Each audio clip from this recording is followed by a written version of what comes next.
Well, I grew up in a Baptist minister's home, and so I learned about Christ from day one.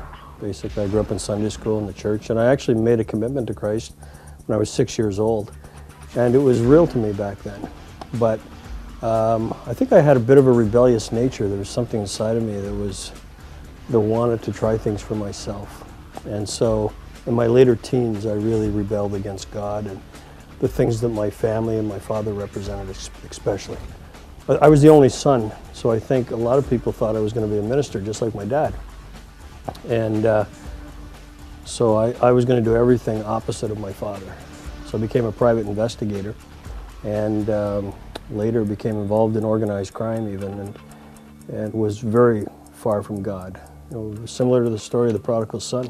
I was in a far-off land and was running from the things of God. So as a private investigator, there's a very fine line between the law enforcement officer and the criminal.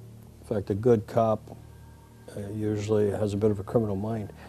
And so really I just stepped over that line in this pursuit of excitement and adrenaline, because as an adrenaline junkie that I had been my whole life, I just wanted, you know, things to be faster and more exciting.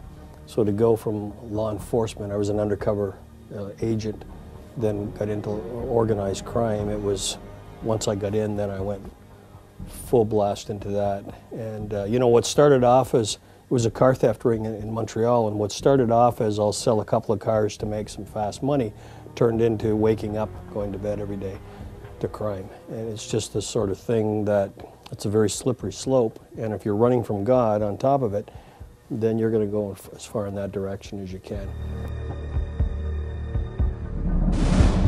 Well, as it turned out, you know, they had been following us for about 8 months, and my phone had been bugged for 8 months. They had been photographing our activities in Montreal. It was a large car theft ring. At the time, they told us it was the biggest in the history of the province of Quebec. And so basically Monica and I, my wife and I, had a rude awakening one morning in our Montreal apartment. There was plainclothes detectives standing at the end of our bed, and they had a warrant to search our apartment. No, so what happened was, it took 3 years before I was eventually charged. Before I was eventually convicted of the charges. And it was during that time that I came back to God, during an evangelistic crusade in Montreal. Even to this day, I don't know why I accepted my father's invitation and went to this crusade, but it was there that I had basically an appointment with the Holy Spirit. And he convicted me of my sin and showed me that he wanted to be a friend, that it wasn't about religion, but that it was a relationship with him. And so then it was, you know, during the following 3 years, I was in and out of court, and eventually I was sentenced by a Montreal judge. It was a miracle sentence. I got 6 months in prison, $5,000 fine, and 2 years probation. But by then, I had, you know, grown in my faith and my knowledge of God, and I was just trusting Him for every day. Well, I was terrified, yeah, because I'd never been in prison before. You know, I'm a preacher's kid, plus I'm a law enforcement officer, and I find myself in a bad prison in Montreal. It was a lot of younger prisoners there trying to make a name for themselves.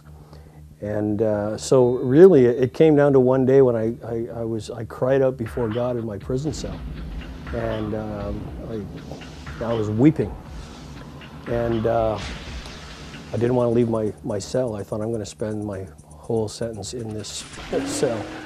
And I began to pour out my heart to God.